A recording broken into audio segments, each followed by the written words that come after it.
Bonsoir tout le monde, c'est Phénotix Evolution, j'espère que vous vous portez bien, moi ça va nickel. On va se retrouver ce soir pour la partie 1 d'histoire des vaccins. Il y aura d'autres parties, donc vous verrez ce qui va déjà être abordé ce soir.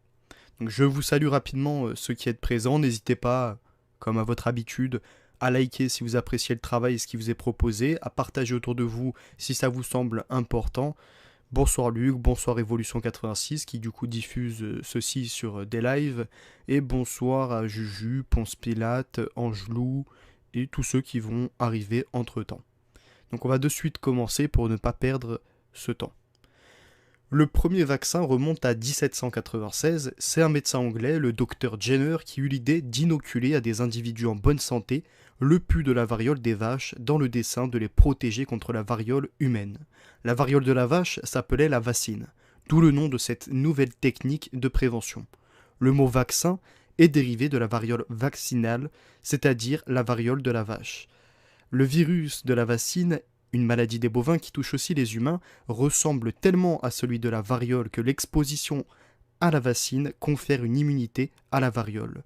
Mais la vaccine elle-même ne se transforme que rarement en une maladie grave. Si le travail de Jenner sur la variole a fait date, ce n'est pas parce qu'il aurait été le premier à pratiquer l'inoculation contre la variole. En Chine, en Inde, en Perse, différentes techniques avaient été mises au point depuis longtemps pour exposer les enfants à la variole et les immuniser. En Europe, dès le XVIe siècle, des profanes, et non des médecins, prélevaient des échantillons de pustules de personnes atteintes d'un cas bénin de variole et les grattaient sur la peau de celles qui n'avaient pas encore été en contact avec la maladie, qui n'avaient pas encore contracté la maladie. La plupart des personnes infectées de cette façon développaient des cas sans gravité et étaient ensuite immunisées. En 1721, dans le Massachusetts, Cotton Mather suivit les conseils d'un esclave africain, essaya cette technique et évita ainsi une épidémie mortelle. Mais la variolation pouvait tuer. La vaccination était bien plus sûre. Dans notre société, avant de commercialiser un nouveau médicament, la rigueur scientifique exige une étude comparative entre malades traités et malades témoins non traités, ou traités autrement, avec des placebos, etc. Il est également indispensable de prouver que les personnes traitées bénéficient à long terme d'une meilleure santé que les témoins. Or, les vaccins échappent à ce genre d'études. Donc, vous savez, c'est le bénéfice-risque. La lutte contre l'imposition de la vaccination a eu lieu il y a 150 ans. La population allemande était extrêmement sceptique face à de telles tentatives. À cette époque, il y avait des rumeurs selon lesquelles les vaccins pouvaient donc transformer les gens en vaches, par exemple. Vous avez donc l'affiche à gauche de cette caricature de la vaccination à l'époque, selon leur façon de penser. À l'époque comme aujourd'hui, la vaccination est réglementée par le gouvernement fédéral. Le 26 août 1807, la Bavière devient le premier pays au monde à rendre la vaccination obligatoire. Retenez bien, le premier pays au monde qui rend obligatoire la vaccination, c'est la Bavière. D'autres États territoriaux allemands emboîtent le pas. Lorsqu'une grave épidémie de variole éclata en Allemagne en 1871, environ 180 000 personnes en moururent.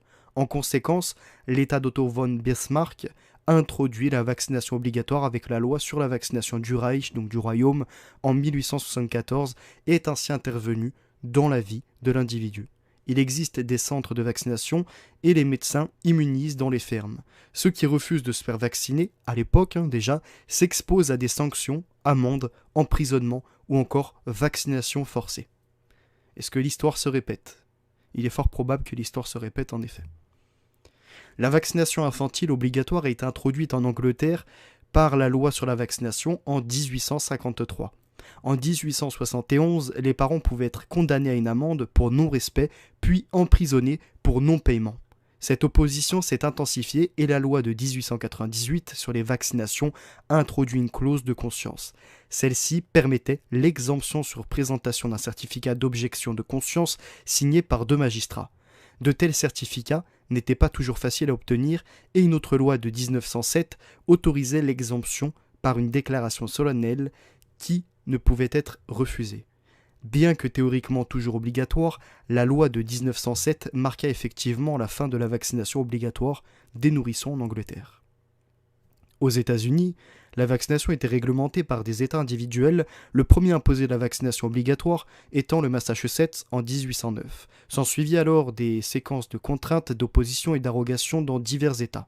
En 1930, l'Arizona, l'Utah, le Dakota du Nord et le Minnesota interdisaient la vaccination obligatoire. 35 États autorisaient la réglementation par les autorités locales ou n'avaient aucune législation affectant la vaccination, tandis que dans 10 États, dont Washington DC et le Massachusetts, la vaccination des nourrissons était obligatoire. La vaccination obligatoire des nourrissons était réglementée en autorisant l'accès à l'école qu'à ceux qui avaient été vaccinés. En 1869, William Tebb s'est profondément engagé dans la campagne anti-vaccination dont le but était l'abrogation des lois sur la vaccination qui rendait la vaccination antivariolique obligatoire pour les enfants. Lui-même a été poursuivi et condamné à 13 amendes pour refus de vacciner sa troisième fille. En 1880, il a cofondé la London Society for the Abolition of Compulsory Vaccination, LSACV, et a créé sa publication officielle, la Vaccination Inquirer. Il en fut le président jusqu'en 1896, date à laquelle elle fut dissoute pour former la National Anti-Vaccines League NAVL, dont il était président. La National Anti-Vaccine League s'était opposée à la vaccination obligatoire, notamment contre la variole. Il faisait partie d'un mouvement anti-vaccination plus large, affirmant que la vaccination faisait plus de mal que de bien. L'Anti-Compulsory Vaccination League comportait 103 ligues annexes et revendiquait 10 000 membres en 1871. La cause principale, sinon la seule, de l'augmentation monstrueuse du cancer a été la vaccination, selon le docteur Robert Bell, vice-président de Société internationale pour la recherche sur le cancer, British Cancer Hospital, 1922.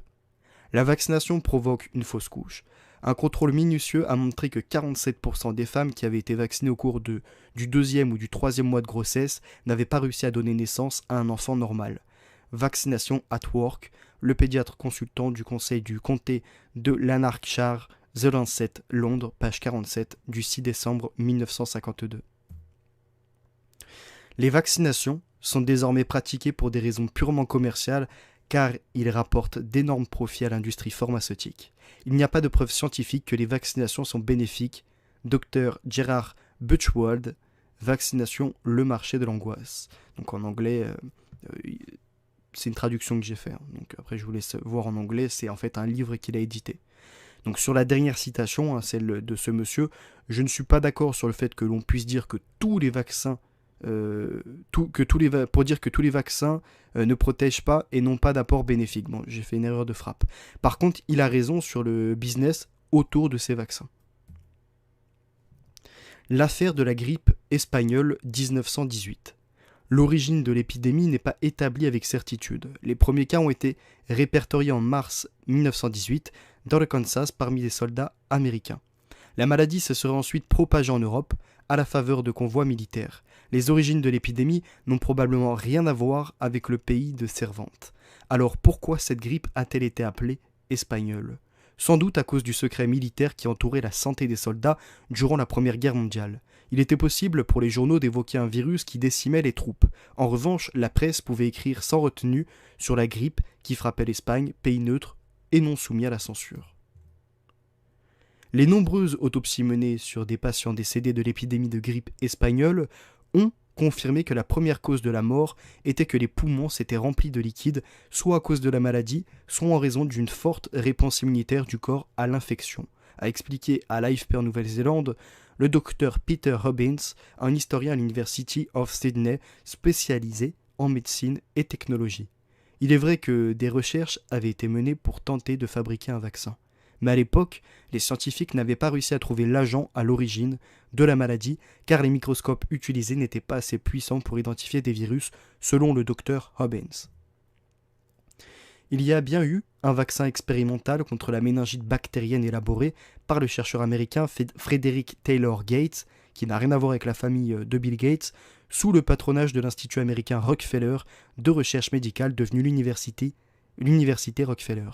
L'expérimentation avait démarré le 15 janvier 1918 après plusieurs cas de méningite bactérienne dans le camp militaire de Funston dans le Kansas entre octobre et novembre 1917. Frederick Taylor Gates avait publié un rapport daté du 20 juillet 1918 sur cette expérimentation. La pandémie s'est répandue à travers le monde en 3 vagues. La première au printemps 1918, peu mortelle, puis 2 autres, bien plus virulentes, en raison probablement de mutations du virus qui l'ont rendue plus agressive. N'hésitez pas à partager pour ceux qui apprécient le contenu. Et à liker également. Le vaccin expérimental avait été injecté à 3700 soldats volontaires de la base du fort Riley, au Kansas. M. Gates avait constaté dans son rapport l'apparition d'anticorps spécifiques à la méningite bactérienne et avait recommandé l'utilisation de son vaccin. Les virus influenza de type A sont des pathogènes majeurs chez l'homme et peuvent avoir un impact considérable sur la santé publique, en particulier en cas de pandémie. L'analyse des souches virales responsables des pandémies, des épidémies et des cas sporadiques depuis 1918 nous a démontré que ce virus pouvait franchir la barrière d'espèces par le biais de phénomènes de mutation et ou réassortiment. Là c'est pareil, je devrais ajouter un élément à ces travaux qui sont disponibles dans mon livre que je vous propose gratuitement en PDF et que je vous propose donc par mail à phenotixevolution@outlook.fr. Je devrais rajouter le fait qu'il y ait actuellement, depuis même maintenant quelques décennies, des travaux pour mettre des cellules humaines dans des animaux, pour développer des organes pour des transplantations, comme il y a des pénuries pour les transplantations d'organes sur les humains. Mais sur les animaux, si on vient y ajouter donc des cellules humaines, les maladies qui touchent ces animaux pourront donc franchir la barrière de l'animal à l'humain et donc nous transmettre de nouvelles maladies. Donc encore une fois, on sera exposé à de nouvelles maladies, à de nouvelles conséquences qui pourront être graves pour notre santé. En dehors de toutes les conséquences et du côté non éthique de transplanter des organes qui sont à partir d'animaux sur des humains, qui sont développés sur des animaux vers des humains. Je continue donc l'histoire des vaccins. Après l'analyse d'un tissu pulmonaire d'une victime de la pandémie de 1918 conservé dans du formol, le docteur Jeffrey Taubenberger a rendu public un rapport selon lequel le virus de la pandémie de 1918 était en fait un nouveau virus porcin recombiné avec des fragments de virus aviaire H5N1 et humain H3N2 dans la structure même de leur ARN. Source Science Magazine Report du 21 mars 1997. Le virus H1N1, responsable de la pandémie de 1918, est d'origine aviaire et son extrême virulence n'est pas encore expliquée. Il a contaminé non seulement l'espèce humaine, mais également les porcs lors de la seconde vague épidémique. Depuis cette époque, il y a eu divergence antigénique entre le H1N1 de l'homme et le H1N1 porcin. Des chercheurs américains ont d'ailleurs publié en octobre 2005 dans les revues Science et Nature une étude sur un virus de la grippe espagnole reconstitué à partir d'un prélèvement de poumon d'une femme décédée lors de la pandémie de 1918 en Alaska et enterrée dans le pergélisol, qui tend à montrer que son origine était aviaire. Ce que l'on sait de ce virus tient en ses propriétés pathologiques, il était, somme toute, assez commun. Durée d'incubation très courte de 1 à 2 jours, immense majorité de cas bénins et mortalité habituelle d'environ 0,15%, soit un cas mortel sur 700 malades, particulièrement chez les vieillards et les nourrissons, comme c'est encore le cas aujourd'hui. Ces cas mortels n'étaient pas dus au virus lui-même, mais du fait de l'affaiblissement de l'organisme qu'il entraîne à des complications de maladies normalement non mortelles, bronchite, pneumonie, etc. Ce virus père ne diffère pas de ceux des autres grippes que par une contagiosité plus élevée qu'à l'accoutumée, lui permettant d'engendrer une épidémie timidement internationale. Cela n'est pas encore assez pour être appelé pandémie. La mortalité importante était due à une surinfection bronchique bactérienne, mais aussi à une pneumonie due au virus. Le malade, prostré, se plaignait de douleurs dans la poitrine, son visage devenait violacé, une mousse sanguinolente s'échappait de ses lèvres. En quelques heures, plus de la moitié de ces cas se terminèrent par la mort. Un pic de mortalité était observé du 15e au 30e jour de l'épidémie, suivi d'une décroissance lente du nombre de cas. Ce ne fut généralement qu'au bout de 2 mois que l'épidémie s'essouffla, poursuivant ailleurs son œuvre. Dans l'ensemble, ce ne fut non pas la grippe en elle-même, mais les complications pulmonaires qui la suivirent qui furent ainsi la cause principale des cas mortels. Sur une population de 10 000 grippés, sans complications pulmonaires, un décès pour les épidémies communes. Pour une épidémie de grippe espagnole, il y avait 1500 à 3000 complications pulmonaires et 250 à 300 décès, c'est-à-dire jusqu'à 300 fois plus de morts. Il est à noter, et c'est une spécificité de cette grippe, que le taux de mortalité a été anormalement haut pour la tranche d'âge de 20 à 40 ans, qui représentait 50% des décès, avec un pic anormal de la mortalité autour de 30 ans, cette tranche d'âge étant habituellement et clairement la moins touchée. En 1976, une épidémie de grippe porcine, le virus de la grippe a de sous-type H1N1 à Fort Dix, camp militaire dans le New Jersey, a causé un seul décès. Et après, il y a eu, il me semble, 17 cas à côté. Le président américain Ford ordonnait une vaccination générale contre la grippe porcine, une décision précipitée qui s'est soldée par des décès causés par le vaccin lui-même. Ce qu'il y a de tragique dans l'histoire de cette fausse alerte, c'est que le vaccin lui-même a causé chez au moins 500 personnes une maladie de paralysie des nerfs qui, elle, a provoqué une trentaine de décès. Le programme de vaccination a pris fin après qu'environ 25% de la population des États-Unis ait reçu le vaccin. Le président américain Gerald Ford a été officiellement informé de la note sur l'épidémie le 15 mars 1976 et du programme de vaccination suggéré. Il a rencontré un panel de rubans bleus qui comprenait Jonas Salk et Albert Sabin. Ford a alors fait une annonce télévisée à l'appui du programme de vaccination de masse. Une audience a eu lieu devant le sous-comité des crédits du Sénat américain sur le travail, la santé et les services sociaux, l'éducation et les agences connexes. Et C. Joseph Stetler, un porte-parole d'une société pharmaceutique, a demandé une indemnité gouvernementale pour les fabricants de vaccins. Entreprise pharmaceutique Sharp and Dohme, Merck & Co maintenant, Merrell, Weiss, pareil Weiss, je reviendrai sur ce cartel pharmaceutique, et Park Davis ont également refusé de vendre des doses au gouvernement à moins qu'on ne leur garantisse un profit, une concession que le gouvernement a également finalement faite. Le comité des crédits de la Chambre a rendu compte d'un projet de loi de crédits spéciaux, dont 135 millions de dollars pour le programme de vaccination contre la grippe porcine, qui a été approuvé le 5 avril 1976. 2 jours plus tard, l'Organisation mondiale de la santé a organisé une conférence pour discuter des implications d'une épidémie de grippe porcine pour les plus pauvres nations. Le 8 avril 1976, un responsable de la Federal Insurance Company a informé Merck & Co, un fabricant de vaccins contre la grippe porcine, qu'il exclurait l'indemnisation de la responsabilité du fait des produits de Merck pour le vaccin contre la grippe porcine, le 1er juillet 1976. Tay Lawrence Jones, président de l'American Insurance Association, a informé le bureau de la gestion et du budget que l'industrie des assurances ne couvrirait pas la responsabilité du vaccin à moins que le gouvernement n'étende la protection de la responsabilité. Le président de Merck a écrit un mémo un jour plus tard, le 13 avril 1976, à diverses agences gouvernementales, dont la Maison-Blanche, insistant sur le devoir de mise en garde. En mai, d'autres fabricants de vaccins, dont Marion Merrell, Dow, Park Davis et Weiss, ont été avisés de problèmes d'indemnisation par leurs assureurs respectifs.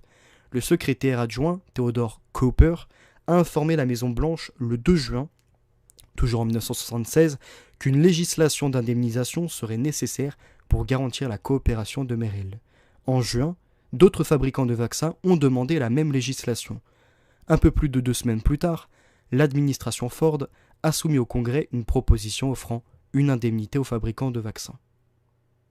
Bruce Doole a déclaré lors d'une conférence sur la grippe le 1er juillet qu'il n'y avait aucun parallèle entre la pandémie de grippe de 1918 et la situation actuelle. Plus tard dans le mois, J. Anthony Morris, chercheur au bureau des produits biologiques, Bob, de la Food and Drug Administration, a été licencié pour insubordination et a rendu public des conclusions qui jetaient un doute sur la sécurité du vaccin qui était produit dans des œufs de poule fécondés. 3 jours plus tard, plusieurs fabricants ont annoncé qu'ils avaient cessé la production du vaccin. Plus tard, dans le mois, des enquêtes sur des épidémies présumées de grippe porcine dans d'autres parties du monde n'ont trouvé aucun cas de la souche. Le 23 juillet, le président a envoyé une lettre exhortant le Congrès à prendre des mesures en matière d'indemnisation. Le docteur Morris était responsable des vaccins pour le Bureau of Biological Standards des National Institute of Health et plus tard pour la Food and Drug Administration lorsque le bureau a été transféré à cette agence dans les années 1970. Il a fait valoir que les recherches menées par son unité ont démontré qu'il n'y avait aucune preuve fiable que les vaccins étaient efficaces pour prévenir la grippe, et il a accusé le gouvernement de fonder ses programmes de vaccination de masse contre la grippe principalement sur les affirmations des fabricants de produits pharmaceutiques. Le problème a atteint son paroxysme en 1976 lorsque le président Gerald R. Ford a signé un projet de loi attribuant 135 millions de dollars pour vacciner 140 millions de personnes contre la grippe porcine cet automne et l'hiver suivant.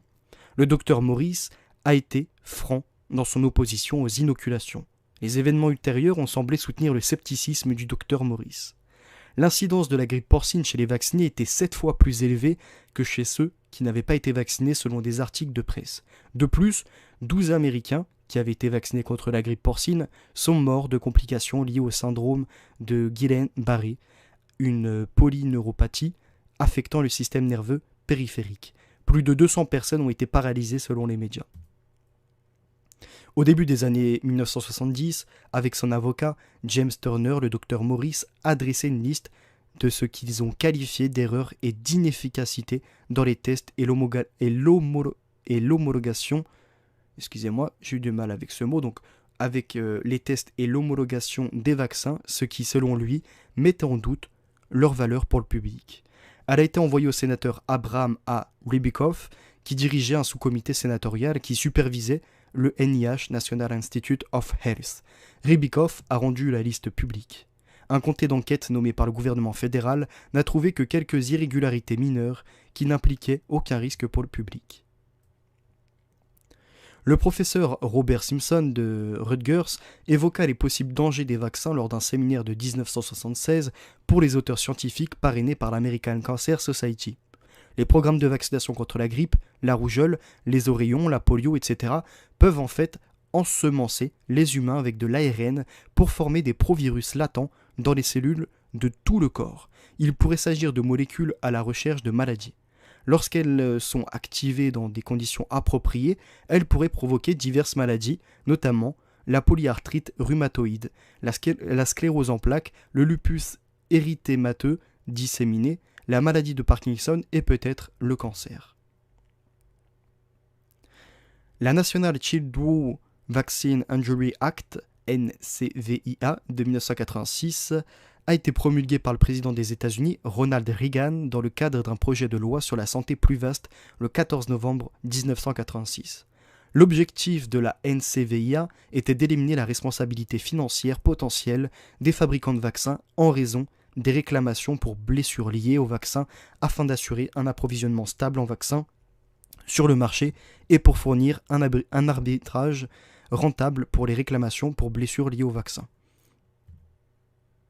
Le virus H1N1 humain réapparaît en 1977 en Union soviétique et en Chine.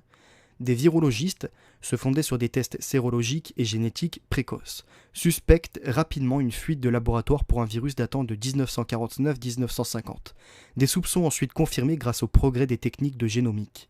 En 2010, cette confirmation devient un fait scientifique. Le cas le plus célèbre d'une souche virale échappée d'un laboratoire concerne la réémergence de la grippe A H1N1, observée pour la première fois en Chine en mai 1977 et quelque temps après en Russie, affirment des chercheurs. Le virus a sans doute fuité d'un laboratoire qui préparait un vaccin à base d'une souche atténuée de H1N1, et ce pour répondre à l'alerte déclenchée par la pandémie américaine de grippe porcine qui était donc une fausse alerte. En 1950, la vaccination est rendue obligatoire en France. Dans les années 1950 est mise en évidence l'activité antituberculeuse de l'isoniazide, tout à fait, donc c'était ça, je l'avais bien lu, qui commence à être utilisée à partir de 1952. En 1974, le vaccin BCG est intégré par l'UNICEF dans son programme de vaccination infantile.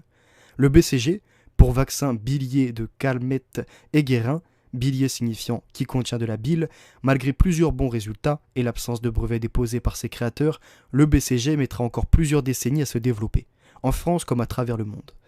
Au sein de la population comme du corps médical, la méfiance est de mise. Des doutes subsistent sur son innocuité et son efficacité.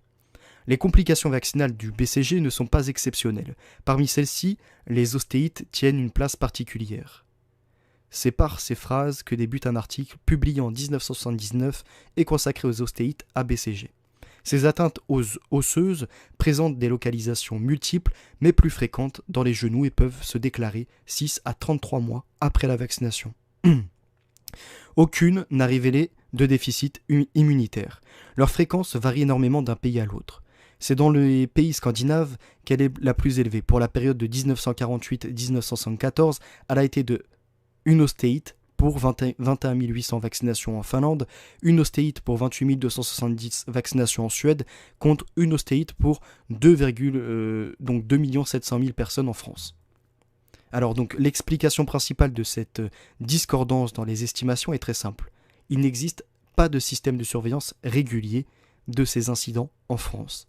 En Suède, au contraire, la déclaration des effets secondaires du BCG est obligatoire depuis 1972.